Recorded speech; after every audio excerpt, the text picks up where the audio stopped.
Good evening. Thank you for joining us tonight. What we're hoping to do is just to have a conversation about what's been happening in the kitchens and in the cafeterias in Guilford Public Schools. I think most of the evening will probably be question and answer and conversation.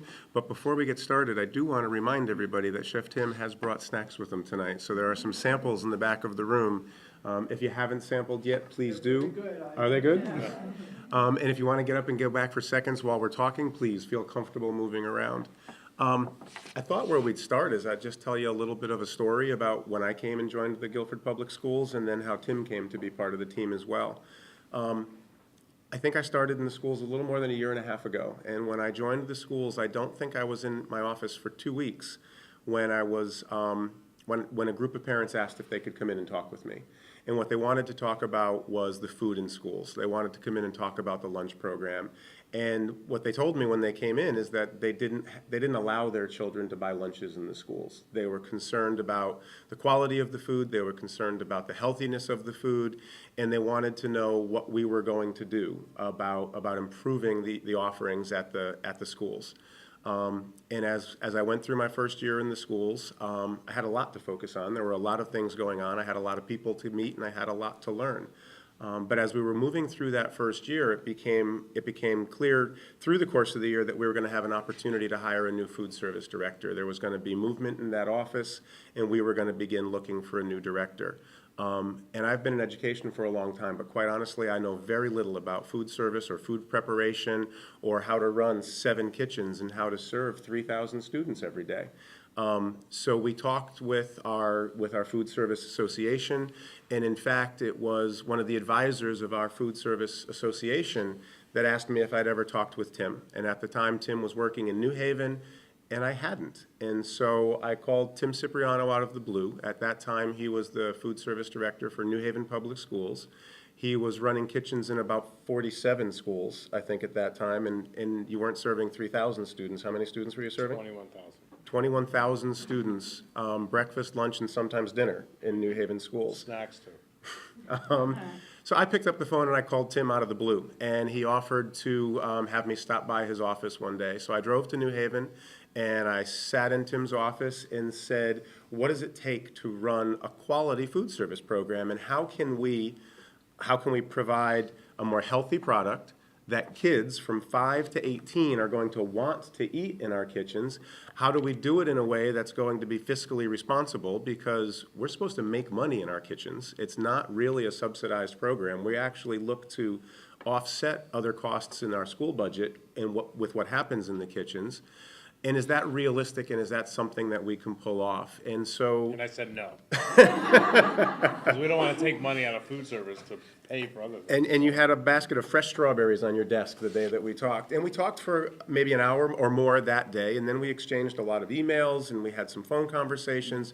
And Tim began giving me advice on what we could do and what kind of person we were looking for to move into that director position. And in fact, then we went out and started interviewing. And at some point along the way, Tim called and said, you know what, Guilford sounds like an exciting place. And we ended up being able to actually bring Tim to become part of the team. In our conversations, my goal was always to say, how do we provide a really healthy product that kids are really going to want to eat? And we don't want to go overboard. Our kitchens haven't become vegan. We haven't changed our values, but we do want to have food that is healthy, that kids are going to want to eat, and it's been really exciting. And it's somebody who knows more about that side of the operation than I know or probably will ever know, but somebody who gets as excited about things like community partnerships, about bringing new recipes in, about helping kids learn about nutrition, as well as have opportunities to be in the cafeteria and partake of the foods. We have one of our principals here tonight, Vince Augustine from Cox Elementary School, is partnering with a garden in his school, a community garden. This year, for the first time ever, at the 2nd grade level, district-wide, we've rolled out a whole unit around nutrition. And it's not because we're specifically teaching nutrition. We're teaching about research and writing opinions, but we're using nutrition as the vehicle to do that. We've got a lot of our kitchen workers, our food service workers in the audience tonight. I appreciate you guys being here. Some of the parents that I've talked to along the way about food are here tonight, and 3 of my 4 sons are here tonight, and they're going to help out, and I promised I would embarrass them by pointing them out in the audience. But most importantly, Chef Tim is here tonight, and so I plan on stopping talking for a while and letting Tim talk to you about what he found when he came to Guilford, what we're doing in the kitchens, and what his vision is for the school food program moving forward. All right, so Ron. I'm going to leave. All right, see you later. So I came to Guilford, and what I found was a decent run program with a great staff,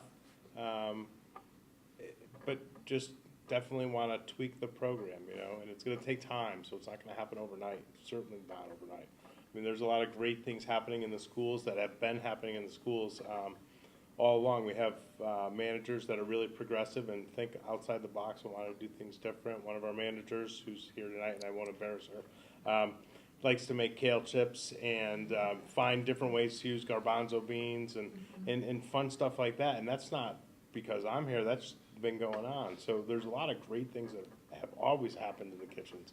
My goal is to just kind of think outside the lunchbox and do things a little bit different and incorporate new items in. But we're also feeding kids, and kids don't like change. You know, kids want to eat the same things over and over and over. And as much as the parents want to say, oh, we want our kids to eat organic, local, this, that, or the other thing, the kids don't necessarily want to eat that. So it's going to take time to get to the point where we can get better foods into our schools, but also we want to be able to start putting stuff in the schools now and letting the kids get used to it. You know, it takes 10 times for the kids to like something, like we have hummus in the back, and maybe the kids in the schools have never had hummus, and they taste it the first time and they don't like the texture, or they don't like the taste of it. But you know, over time, gradually, it's gonna the kids are gonna get more used to it, and then that's what we want to do. We want to be able to give the kids the opportunity to taste different foods and to make the right choices. So we're not, you know, I'm not coming in and wiping out everything and starting from, you know, cooking from scratch and doing everything right away, because my workers don't want to do that right away. They want to, you know, take it step by step and do it the right way and learn how to do it. So we started doing these boot camps, which started off this year with Snowed out, I believe. snowed out, hurricaned out, but then we managed to get all 3 2012 boot camps done by 2013. So, you know, but it was just an opportunity to get the women in the kitchen all working together. Like the high school was totally different because all the women in the high school were all in the same boot camp and they all worked together anyways. But with the elementary schools, there's 4 different schools and 8 different women working together, and they know each other, but they've never really worked together. So it was nice to see everybody talking and working together and learning from each other. You know, everybody has ideas, and that's what we want to do. We want to be able to take the ideas that everybody has and put them on the table, and then feed kids better food. So we're looking at doing some changes for next year. We're looking at trying to get salad bars in all 4 of our elementary schools, which will really increase the amount of vegetables offered every day to the kids. And it also allows us to meet all the subgroups that we're required to have or to meet for the USDA meal patterns for schools. And then we're looking to do breakfast in all our schools next year because we want to be able to feed all the kids. You know, kids that eat breakfast learn better, and that's our goal in schools, is for kids to learn. So we want to be able to feed them and get them ready for the day. And then the last thing, and probably the biggest thing that I've been trying to do, is to get more local foods into the schools. So in the past, there's been maybe apples that are coming in from Connecticut somewhere, but they're not specifically like Guilford grown or even from this southern Connecticut grown. They're just from Connecticut somewhere. So I want to focus on working with farms in Guilford and then within this local area and then throughout the state of Connecticut, working on a pilot program with buyctgrown.com and ag extension program to put together kind of like a resource and like a catalog of products that we can buy from that are all Connecticut grown. And just a great way to kind of take out the middleman, take out the distributor who, pays the farmer nothing and sells it to us for a premium price, so we could buy it at a fair price. We make out, the farmer makes out, everybody's happy, and we have good food in the schools. And that's something we're really looking at for doing next year, is to really increase the amount of locally grown stuff in the schools. And then when the new high school ever gets built, we 2015. whenever it gets built, we've designed the kitchen to we put a blast chiller in the kitchen, and we want to be able to get to the point where we can harvest vegetables in the summertime and bring them into the kitchen and employ our workers to blanch them and freeze them and have our own like Guilford grown veggies in the schools all year long. So that's kind of the looking for the future. Try to create some green jobs in the summertime. Give the lunch ladies an opportunity to make some money in the summer, and it also helps our program, so it's kind of a win-win for everybody. In fact, the kitchen in the new high school is being designed in such a way that there's enough space in the kitchen that you can not only work comfortably in the area, but that we could bring in classes of students. And so that in the future, if there are opportunities to expand cooking or nutrition at the high school, that we wouldn't have to create an artificial or fake kitchen classroom somewhere. We could actually bring students into a real modern industrial kitchen and have space to do that there. Now, how we schedule that around a functioning lunch program for 1,000 students, we haven't figured out yet, but we will have this building for a long time, and we wanted the kitchen. It's got space for display mirrors over the cooking stations. It's got space for people to be in there, so it can become a learning area as well as a serving area for students moving forward.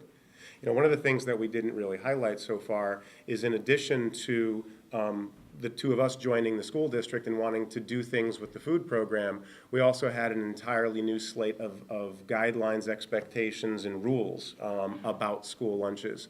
So as we looked at our team and said, let's improve, let's increase participation, let's change lunches, let's really make things exciting around here. At the same time, we had a whole set of new rules and guidelines that we needed to follow. That, in fact, made some of what we wanted to do a little challenging, because there's really strict guidelines, and we can't just do everything that we want to do. We've got to make sure we do it within a set of parameters. I don't know if you want to talk a little bit about how that adds to or So the new standards that we have to follow, it's basically the same program. There's 5 components to a school meal. It's the grain, the protein, the milk, the fruit, and the vegetable. Students have to take 3 of those 5 components to equal a meal, but one of them has to be a fruit or a vegetable. So the fruit or the vegetable that's mandatory has really increased our food costs, because the kids that normally wouldn't take it are being forced to take it. So even if they don't want it, they have to take it, and that's really bumping up our food cost. So it's a big challenge, because we don't have the flexibility and to save the extra money that we would have been able to play with to bring in different foods. and portion controls as well. Yeah, portion controls are, there's been a little bit of flexibility, mostly at the high school, where with the grain and the protein amounts, but it's really, it's just really challenging, and we have certain calorie limits between elementary, middle, and high school that we have to meet, and that makes it even more challenging. So our menus have to be like right on target all the time, and there's really little leeway from that, and that's certainly a big challenge that we've had to overcome. So we do want to open this up to question and answer. We are recording this for GCTV, so if possible, we're going to ask Caleb to bring a microphone. You won't hear yourself amplified, but if you can speak into the microphone with your question, we'll hear you much better when people view this on GCTV. And I probably should have told you up front, we are recording this for GCTV. So are there questions for us? Caleb, would you bring it up front? Right up in the front row, buddy. Thanks. Hi, so these new rules that you talked about, have they already been implemented, or are they coming in the future? They started in September of this past year, and they're then they changed, so that the bulk of the rules are in place now. but sodium levels Wait for the next. decrease over the next 10 years, Okay. a lot. What else can we tell you about? Hi, what is the current food budget and what do you anticipate? You mentioned higher costs. What do you anticipate it being in the next 2 to 3 years? You know, that's a really good question. I didn't bring any of those figures with me, so I really don't know off the top of Yeah, my I don't head have what we that. spend. I apologize for that. I'd actually have to go back and look at our budget. What we try to do with the food service program is, in fact, make it self-sustaining. Our goal is that it would be a break-even every year, so that all the costs associated with providing the lunch program are offset by the participation of students coming in and purchasing those lunches. And for the last several years, we've not made a break-even. There's always been some cost associated with it. One of our goals is to be able to have a question like that and say zero, that it's a complete wash, and we haven't made it to that point yet. But I'd have to go back and find out what all our overhead costs are and how much we offset those. We talk about them monthly, and I just don't have the figures off the top of my head and don't want to guess. That's okay. I have a follow-up question. So you talked about breakfast and having breakfast in all the schools. What percentage of kids here in Guilford don't eat breakfast, and before they get to school, do you have any idea, or compared to like New Haven or other places? Well, compared to New Haven and Guilford, it's not even, I mean, that's Right. totally But too much, but I don't know the percentage. Right now, we have breakfast in the 4 elementary schools, and we're feeding very little kids. I mean, it's like 1% of the kids that are getting breakfast that are in the schools, so it's not much at all. But there is a need out there, and you know, it's the hardest part of the need is for the folks that really need it is to go in and get the breakfast. You know, that's the hardest part. Is like we try to make it easy by having grab and go, so they can go into the cafeteria, get the breakfast, and go to the classroom and eat. But there's still that stigma. But the funny part is, well, not really funny, but we're feeding more breakfast to the kids that qualify, that are paid, Right. than anything else. Our free and reduced population of students that are eating breakfast is very minimal, and most of the kids that are eating breakfast pay for breakfast. And you know, I do think there are two things that are happening there. Part of it is you're right. We do have a population in Guilford of students who receive subsidized lunch, either free or reduced cost lunch, and they would qualify for the same with the breakfast program. So part of me knows that if we could grow the program and if more students participated, we'd reach those families more easily, because if it was a really popular program, they would be more likely to participate.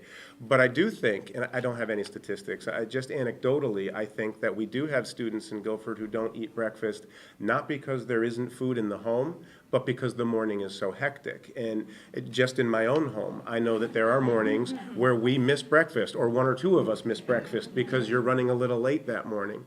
And we do know that the research says that if you do have breakfast, you're going to perform better that day. You're going to perform better overall. So if we're just providing it as a service for most of our residents, and if a family knows it's okay if things get a little crazy, because you can grab something on your way off the bus to your classroom and you're still covered. I think that that's going to be good for our community and for our students who don't necessarily have a financial need. But I also know that if we do that better, it'll better insulate the families that we do have in this community who do have that financial need. So I think that we probably do have students who aren't eating breakfast, but just for a different reason. And the idea that it is a grab and go, it's really breakfast in the classroom. It's an opportunity to just have something to get your motor started rather than a formal sit-down breakfast. We reserve that for the administration. And breakfast is expanding to high schoolers next year, middles and high schoolers? Or? Yeah, so the Sorry, that was my question, I don't even, I don't want to follow up then. the plan is to roll it out, and yeah, for all the schools. Because the high schoolers are our non-breakfast eaters generally. Our elementaries do well, which is probably why you're seeing not Right. a lot participating. I Yeah. think you'll see that grow, I bet, with the high schoolers. I hope so. Yeah, I think we might have a more willing audience at the high school than we would have at the elementary. There's kids who really want to roll out of bed at the last minute and would take advantage of something if it was there at the high school. way up front, Caleb.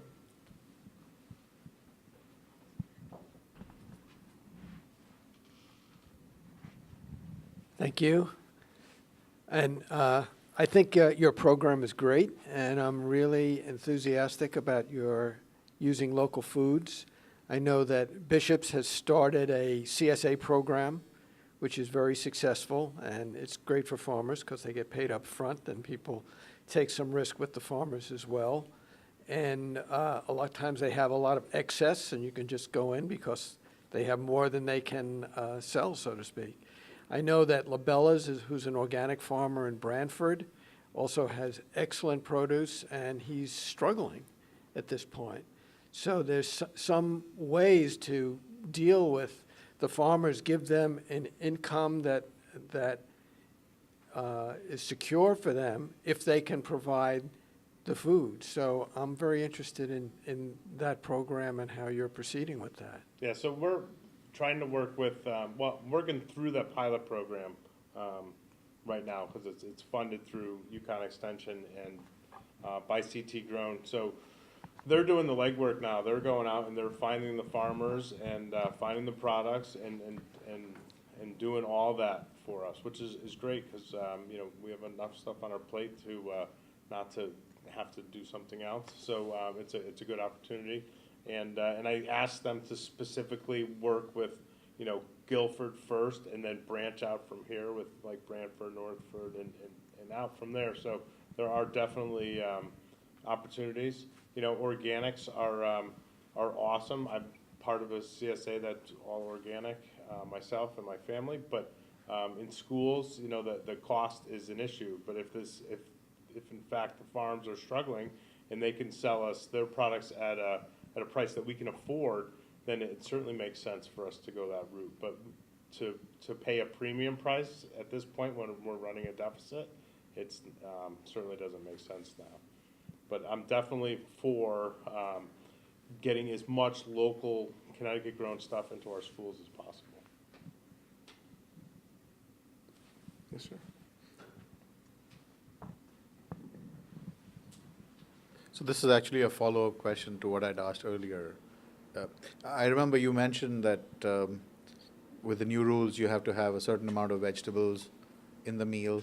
One of the things I heard my daughter, and she goes to Guilford High School, and she was kind of complaining or grumbling that, you know, she doesn't eat meat, okay?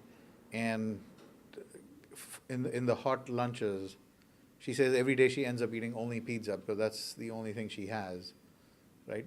Is there going to be any possibility of having perhaps a vegetarian option in the hot lunch? Or? Yeah, so we are looking at doing many more vegetarian and plant-based entrees. We just have to find the right mix and the stuff that the kids want to eat. Okay. You know, so that's the thing. We're doing the first week after vacation. We're participating in U.S. Veg Week, which is it's going to be vegetarian meals. So the main entree is going to be meatless in all the elementary schools, the middle schools, and then at the high school. But then there's still going to be alternates that have meat in them. But Yeah, sure. we're starting somewhere. We need to get to that point where at least it's a start, you know, a step in the right direction. Thanks. And we're looking to grow the salad bar option as a more regular option as well. Yeah, with the new high school, we'll have a salad bar, a deli bar, and many more choices when that school opens up. But right now, I mean, the high school space is so limited. The lines are so small. The equipment's old and outdated, and it's just cramped. It's really hard to add more offerings than we currently have. So you can't get much better than growing it yourself and then eating it, which we're doing at Cox School, and I'd like just to comment on that for a moment.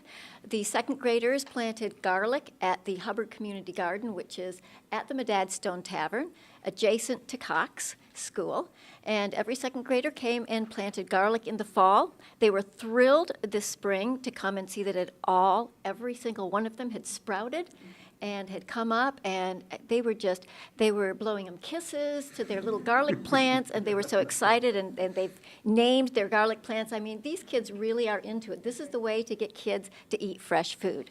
So 2 weeks ago, I think last week, I'm losing track of time, but what we did with the second graders is to plant salad gardens. And this is because we chose salads because it's something that the kids like to eat. They can grow it themselves. Each second grade has their own raised bed. And I helped them the first day with the seeds and what the seeds were and talking about the seeds. And then the second day, they came over to the garden and planted their bed of salads and radishes and all of these neat things that grow very, very fast. So they will have an opportunity to be harvesting this salad and making a big production of eating this salad in about, 30 to 45 days. So it'll be something that they get immediately, they get to eat what they grow. And, every single kid was into that. They loved it. So I just wanted to say there's many groups, many individuals, many groups that are very interested in this topic. I expected the room to be packed, actually, because some of us have been working on it for quite some time, is the school food issue and the local sustainability issue. And another thing that we dreamed of when we started the community garden this is our third season, is to have a community kitchen. And in this community kitchen, bring back what we used to do not so very long ago, which is to can as a community, preserve as a community, freeze as a community, all of these food preservation techniques. So to bring this back to Guilford so we're a little more self-sustaining. We're growing here, we're preparing here, we're harvesting here, and we're certainly preserving here. So I'm really glad to hear you say that there's going to be a kitchen at the high school. I'm really hoping that the community can be involved in that as well. Well, and one of the things that Tim and I talked about early on when we began having these conversations were the resources that we had in this community. The people in this community who have backgrounds in restaurant business or in nutrition or in food service that are willing to participate. So the example of the partnership with the garden at Cox is one of the opportunities that we have. Very early on, when we sat and started looking at plans for this high school kitchen that's being designed, the kitchen consultant had these enormous cold storage rooms because in standard high school design, you have truckloads of nuggets being delivered, and you sort of buy in August, and you've got your nuggets for the whole school year. And it was in consultation with our team that said, no, actually, we want more fresh storage, cool but not frozen, a blast chiller so that we can preserve stuff, but we changed the dimensions, and we have more storage for fresh foods and less freezers that'll hold something for 6 years. That's not the way that we want to be looking at this moving forward. So the idea of continuing to capitalize on those relationships, do more things like the partnership at Cox. I know Mr. Augustine was raving about the garlic coming up and how excited they were just the other day as well. Those are exciting opportunities that we all want to build on moving forward. Right in the back there, Caleb.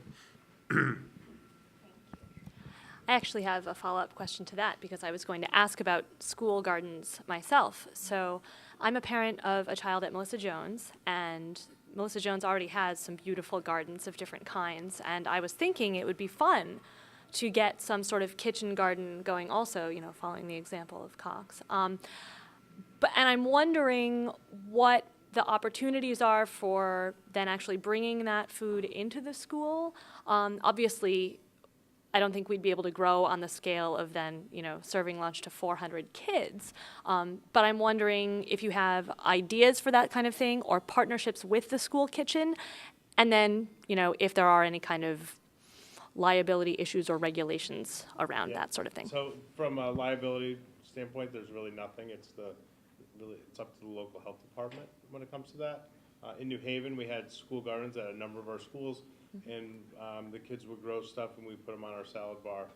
It would be maybe one day, it wouldn't be enough for the week or even for all the kids, but we can blend the greens into the salad greens that we have, or put strawberries on there, or growing coleslaw, or growing cabbage and making coleslaw and feeding the kids. So definitely the opportunity to put that into the kitchens and get the kids, let them get their hands dirty and then eat the food they grow. Yeah, that's. definitely something. But that I wanna absolutely do. is a concern, and if you had asked me that question a year ago, my response as an administrator would have been, yeah, there's probably liability concerns. So for me, from a school perspective, it was important to find somebody who can advise us and who knows what those opportunities are. And it may not be sustainable or even break even financially, but it's educational, and for kids to learn about where their food comes from and what something looks like while it's still in the ground before it makes it to your plate. And kids will eat vegetables if they had a hand in growing those vegetables, and that's one of the 10 tastes. That it's at least getting us started if we've got that sort of hook. Well, and that was, then I'll pass it along. I promise was going to be my follow-up question. So when you did that in New Haven, did it get kids to eat more vegetables or Yeah, try more new things? In New Haven, we didn't have, well, by the time we did that, it was into my 4th year in the school district.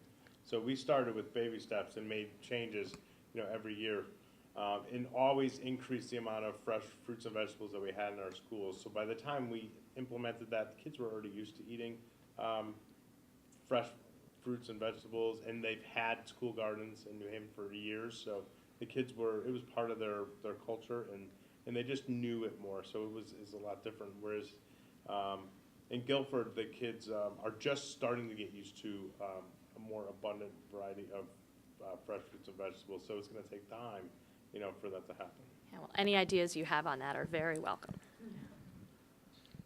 I hope you don't mind, Tim.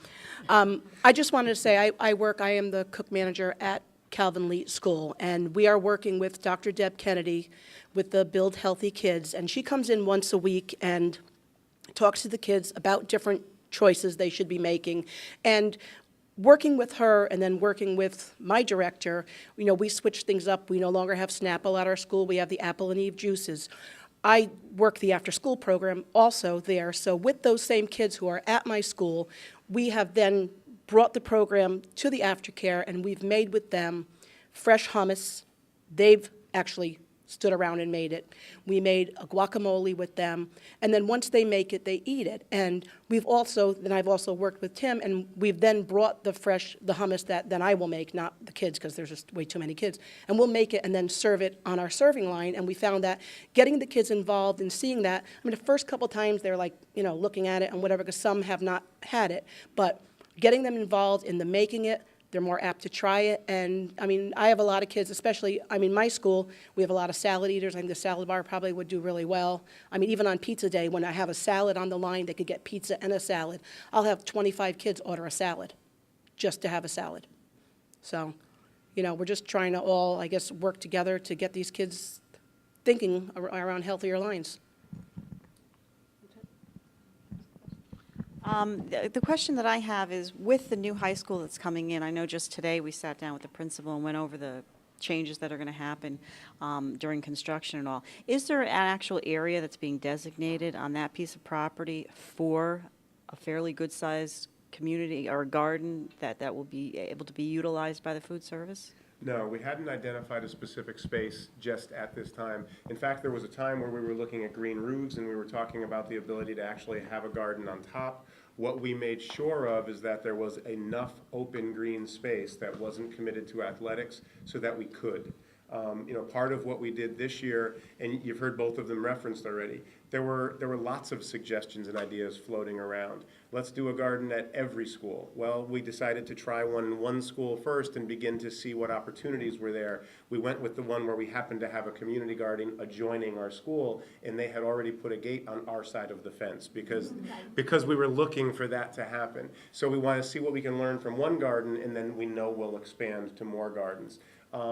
Dr. Deb wanted to be in all of our schools, and we said, well, let's focus on one first, and let's see what happens. So we're trying to do different things in different places.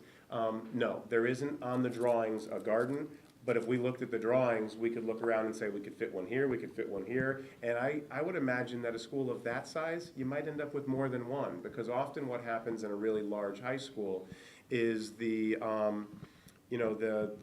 one special classroom, the life skills classroom may have their garden. If we expand so that what is currently family consumer science someday grows into a culinary program, there may be a specific garden associated to that program.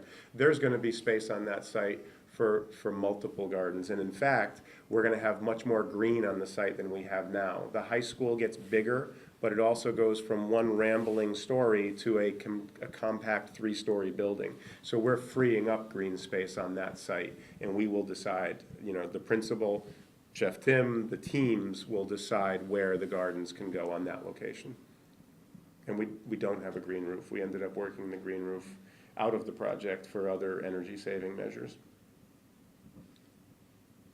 Caleb, we have questions right up front, buddy. Thank you. He's doing a good job, isn't he? I'd also mention that Dr. Deb made the New York Times a few weeks ago. She did. Because and Dr. Oz as well. That's right, and because she mentioned that these high caffeine drinks, which are being marketed to children, are actually medically dangerous for children because they can affect heart rate, blood pressure, all sorts of things. And the company said that she should cease and desist from saying that, or they were going to sue her. And this made the New York Times. And I think parents should be aware. I'm a physician myself and director of the Watershed Partnership, which is based in Guilford, and started the community garden, and Terry is our garden manager. So be aware that these companies which are making this food specifically design them so that kids will like them and become addicted to them. The texture, the sweetness, the salt, everything is scientifically determined so that kids will be attracted to the food and like it. So, you're really up against some significant odds here in terms of getting healthy food, because the companies are not as much interested in healthy food as making profits for their stockholders. So this is important to realize in terms of what we're trying to do. Any question right there? Thank you. Thank you. Hi. I have two tiny kids in the school system, so we're new to all of this. I have a pre-K child and a first grader. They're at Guilford Lakes Elementary, and they are very picky eaters. So I am, especially as far as fruits and vegetables, so I'm hugely into and advocating for, healthy nutritional education. I feel like if they learn it from school, they're going to maybe take to it better than if they keep hearing it over and over from me. And so that, I think, is great. So I'm glad that you're here. One thing, I don't know, how quickly changes are going to take place. Because my kids are hugely picky, I'd love for them to have school lunch every day, but I end up packing a lot of lunches, which I'd rather not do if I didn't have to. But I hadn't seen yet at our school a huge change in terms of the menu, and I was wondering what plans there are to make changes, how quickly they would happen. If there could always be some sort of an there's a few options, if they don't like the main lunch, occasionally he'll get a bagel plate, but he won't eat the pizza. It's just, I'm just wondering what plans are, and I'm sure it's really good. I know my child is very picky, but I was just wondering if there's going to be changes made to the menus and what the timeline we've is. done some pretty significant changes. We're almost all of our grain offerings are whole grains. Our pizza crust is all switched to a whole grain crust that's made in Newtown, Connecticut. We've added many more sweet potatoes to the menus, and some different salads, and increase in the amount of fresh fruits and vegetables served. So we're making changes, but at the same time, we're also kind of under the gun to make sure that every kid takes a fruit and a vegetable with their meal, which has also increased our food costs. So we're kind of keeping an eye on that. And, you know, we want to make tons of changes and do lots of things, but at the same time, we need to keep our participation where we are, because if we go into the hole more, you know, then there's no program. So it kind of takes, you know, baby steps to really make these changes. You know, with the salad bars next year will be a pretty significant change. And we added breakfast in the elementary schools, so we're making the changes, but it's, you know, but we can't afford to see our participation go down, so. I mean, at the same time, we've talked about wanting to have a conversation, and we want the kids talking about healthy choices, and we want the kids to be aware of what they're choosing and what they're eating. But I think at the same time, we're also making sneaky changes as well, aren't we? I mean, don't we have a mac and cheese now that Yeah, is? It's mac and cheese, it's not, well, you know, it depends on the school if it's popular or not, but, you know, it has some veggies hidden in it. Maybe we don't need to say it, what they are, because then maybe the kids won't eat it at all, but, you know, but there's, you know, there's opportunities. Yeah, I mean, there's certainly opportunities to change more so. You know, we're doing that vegetarian week, which will be great. It's a whole week of, you know, vegetarian-based food. So just to get to the, you know, we want to make giant changes, but at the same time, we don't want to make them so big that we scare all the kids away. So. Yeah, I was going to ask too, as a follow-up question to the comments earlier, that if kids are being forced to take a fruit or vegetable and then they're not eating them, I think I read something where maybe they have an opportunity to donate them to local food banks, because it seems very wasteful to force the child to take it and then waste the food.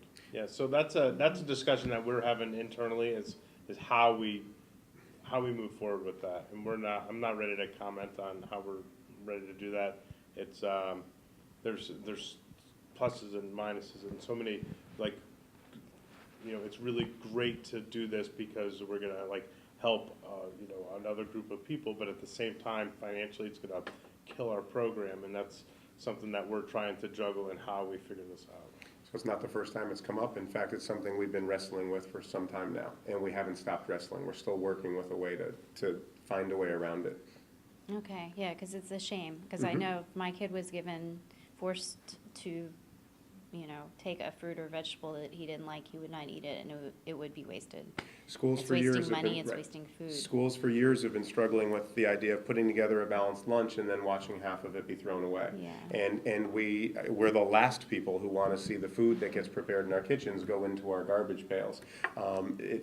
We just don't know. We're not ready to tell you how we're going to address it. We haven't gotten to our solution yet. Okay, thanks. I think there's a question way back there, too. All the way in the back corner, bud.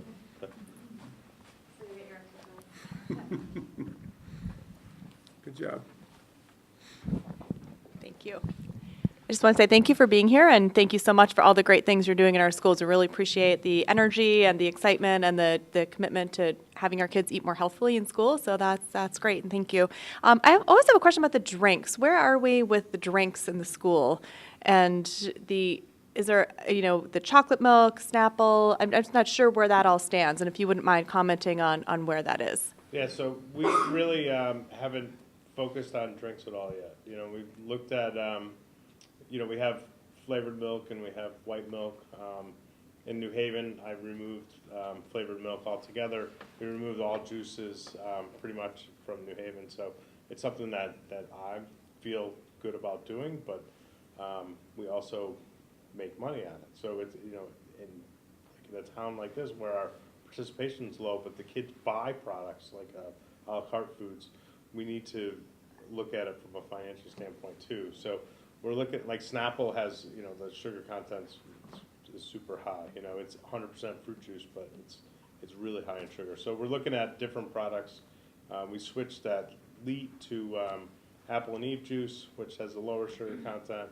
We're looking at finding the right products that we can still sell to the kids, and that, but also that the companies have some support for us. So it's definitely something that we're looking at, but probably nothing will change until next year. And every community is different. I know that when we began talking before we began working together. In New Haven, there's a much larger percentage of the students who are coming in and receiving lunches for free, which gives a director a different set of circumstances for making decisions. You can change what's there because that's what's being provided. Here, we've got students who are coming in and spending their dollar, and so it's not going to be unusual to see us change something in one setting and see how that affects what's going on. Because our goal is never to be a revenue center. We don't want to make money, but we also need to be careful that all of a sudden our deficit doesn't go from what we've been used to twice that, because then I'll end up having to bail out the kitchen budget with the educational budget. And so when we talk about experimenting and trying out and going slowly, we really are, we intend to make change constantly, consistently, and across time, but we need to be careful and thoughtful and strategic about how we do that. And so it's different than what the kitchens in New Haven were doing. I think you served all the kids because the percentage was so high that. Yeah, all the kids in our K-8 schools in New Haven, and then our larger high schools ate free, regardless of the family's income. And then we didn't sell anything a la carte in any of the schools.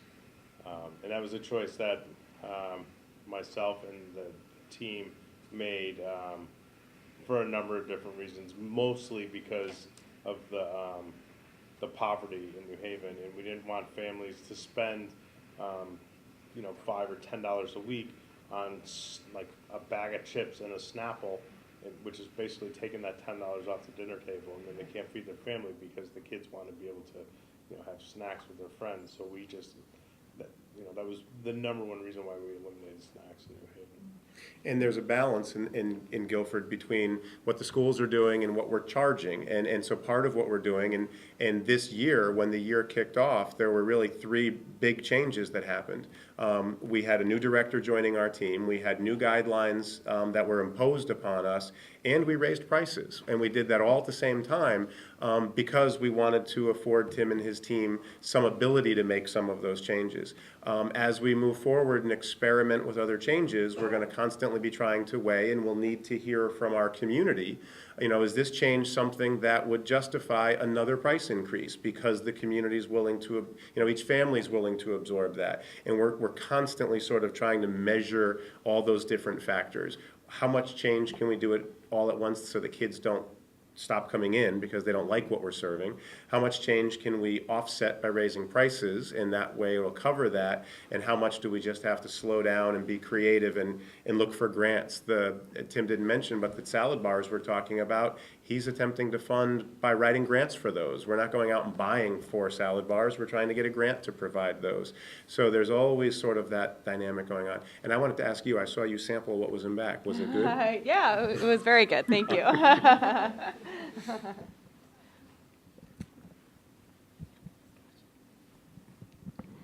Hello. I think you talked to the breakfast, the percentage of kids that are, purchasing breakfast, like 1% or something. How is it working with the lunches? I don't know if we talked about the Our lunch participation is about 33%. So Okay. it's still fairly low. I mean, if we, but all the changes, it's like the perfect storm, like Paul just said. We had, I started, we had new guidelines, and then we raised lunch prices all at the same time. So, we'll see more next year once the prices, hopefully, if we can afford to keep them the same. And but the guidelines are here to stay. So we'll be able to see how if participation goes up or not. And that's really, participation is what drives us. And that's 33%. That is the number of kids buying the actual lunch. It's not the kids that are, if they've purchased anything a la carte or any of that stuff.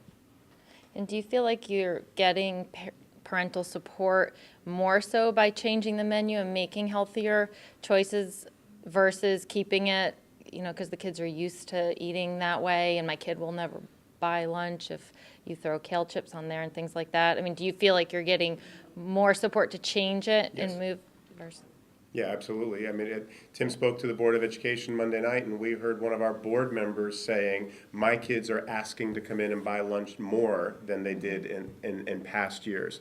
And so what we need to do is we need to, and I think there's going to be sort of a ramping up as we make slow change in the beginning and we watch our participation go from 30 to 50 to 60%, then we've got more capacity to support more change, and at some point, whether it's 2 years, 4 years, 5 years from now, when we can say we've got 60 or 70% participation, we're going to have a different set of problems on our hands. We're going to be looking at a revenue stream that is giving us more opportunities. We're going to be looking at all sorts of different opportunities. We'll be able to grow our staff because it will become more self-sustaining. And when you're more self-sustaining, you can become more creative, more innovative, and everything will just sort of keep rolling from there. I very much see sort of a J curve as this is getting started. And Tim's been with us since October, November. I mean, you started this school year, this September, he was still with New Haven. He's been with us for less than a school year at this point. And so it's exciting. And I'm hearing anecdotally that, yes, people like what's happening. But on the flip side of that, the national standards that changed, there were boycotts of high school lunch programs across the country this year. Here locally, Tim went and sat and talked to student leaders at the high school because they wanted to know, well, you're the new guy, why did all of our lunch sizes get smaller? What did you do? And went and sat and talked to the student government at the high school to explain that perfect storm that we talked about. So it, start slowly and then ramp up over time is what we're looking to do.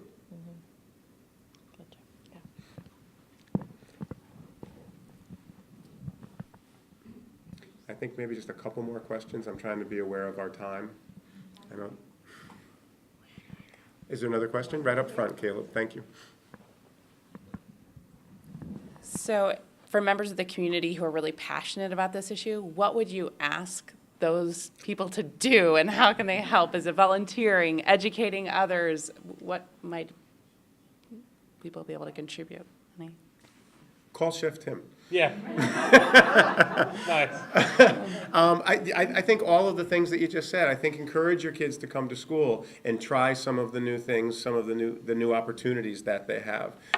Take a look at the lunch menu. One of the things that I try to do at home is we try to say that we want you to buy at least 1 or 2 days a week. And in fact, it used to be that you could only buy 1 or 2 days a week, but mornings get busy. So now it's like, look, you guys have to buy 2 or 3 days a week. And we try to have our guys at home look at the menu every week and decide which days do they want to buy and which days don't they want to buy. I do think if your kids come home and give you feedback and say there is something on the menu that they really like or really don't like, I would say email it in and let us know, because feedback helps us to make good informed decisions. Volunteer with the community groups that are getting involved with us. We have a wellness committee. Nancy Bishop, the principal at Leet School, chairs our district-wide wellness committee. We're looking at those components. Help us with the policy where we try not to send foods into school.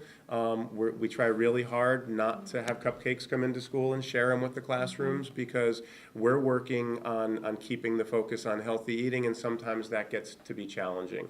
We want food to be fun, but we also want to respect that everybody's sending their kids to our schools. And does every parent know what food opportunities are going to be presented to their kids over the course of the school day? If we're making decisions in the kitchens, we know what those decisions are, but we need to sort of control those components. Come to events like this, let us know what we heard tonight, I think what I heard tonight is we like the direction you're going in, and you all kind of want us to move a little faster than we're moving. If I'm going away with a message, that's kind of what I've heard tonight. We like what you're doing, but what if and why not, and can't you move a little faster is sort of the message that I'm hearing from the audience tonight. You have to be careful how much we sample the rest of the population. That's true too. One of the things the Watershed Partnership has done this past season is have a film series here at the library in this very room. And we showed a bunch of documentaries, much of which had to do with food and agriculture. What's organic about it? Organic, the vanishing of the bees, things about GMO. And I wondered whether such a series would be very interesting to show in the high school, because kids really of that age should be aware of some of these larger issues that are going on in terms of industrial agriculture in this country and what's happening in terms of the food and health. So I ask you, what do you think about that? I think it's a great suggestion. Off the top of my head, where it would fit in our curriculum, I don't know. But are there places to build those opportunities in? Yes. I referenced that we specifically built in a strand at the second grade. And I know that Dr. Keene, our Associate Superintendent for Curriculum, Instruction, and Assessment, came back to the office last week walking on air because she had been to one of the elementary schools where all of the students in grade 2 had written an opinion piece, and it was about a nutritional topic. And they had all set up, and she got to walk around from student to student to student who had a placard up that stated their opinion and then said, "Ask me." And so one child said, "You need to eat more vegetables, ask me why." And they all had specific research to support the conclusions and the opinions that they had created. Right. So should we be doing something more challenging at the high school level? Yes, absolutely, and I'd love to know what you had. Okay. Where it would fit in, I don't know yet, but I know there's opportunities to have exposure. We'd love like to that. work with you on that. Yeah, that would be great. But if I'm not mistaken, both my kids have seen like Super Size Me. They've seen it in school. 'Cause I don't remember them seeing it at home. They came and talked about it. So I'm sure they've seen it in some Right. classroom somewhere in Adams or Baldwin. Right, and I know there are opportunities, whether it's in a science class or a health class. So I don't know off the top of my head what we may be doing or where it goes, but it is the sort of thing that we should be doing. I can say that as we move forward from K through 12 with the rollout of the Common Core state standards, which I'm very excited about, there will be more opportunities for students to be engaging in documentary, nonfiction texts of all kinds, of all media, not just book texts, and developing and arguing opinions. We're looking for topics that are deeper, richer, and more engaging, because the work that we need to do with the students is more about finding really challenging topics that have emotionally charged positions on both sides, because that's what helps students learn how to research and articulate an argument and argue appropriately with each other. So this topic is a rich topic for those areas. Absolutely. Just introducing the unit on nutrition, we had to work with teachers, because as we started rolling out the texts that we wanted teachers to engage with, teachers had opinions about it and started sort of pushing and shoving, and we said, well, that's great, because it needs to be something that will get kids sort of wrestling with that. Right. We've introduced a unit on child labor this year, because it is something that's emotionally charged that 4th and 5th graders want to talk about. They want to get engaged, and we've already got one group of students at LEAT who have become activists on the topic. They weren't satisfied to just study child labor. They're now active. They are reaching out to our local politicians like now, and they have plans to speak to the president about this. That's beautiful. They're working on it. I love it. Terry, and maybe that should be the last question? But Tim and I will be happy to schmooze back at the food table after we take the last question. Thanks. I'm just really excited about what you were just saying, because in fact, we just have completed a project just like that with the Environmental Club at Adams, where they were discussing Phragmites. And what we did is take them to GCTV, and they made a documentary drama on Phragmites, and that's really hot right now because they're cutting down the Phragmites around the shoreline, and they are using an herbicide on it, and so the kids got really into the research. Yep.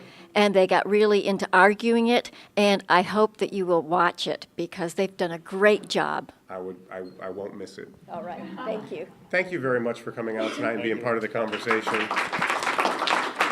Thank you.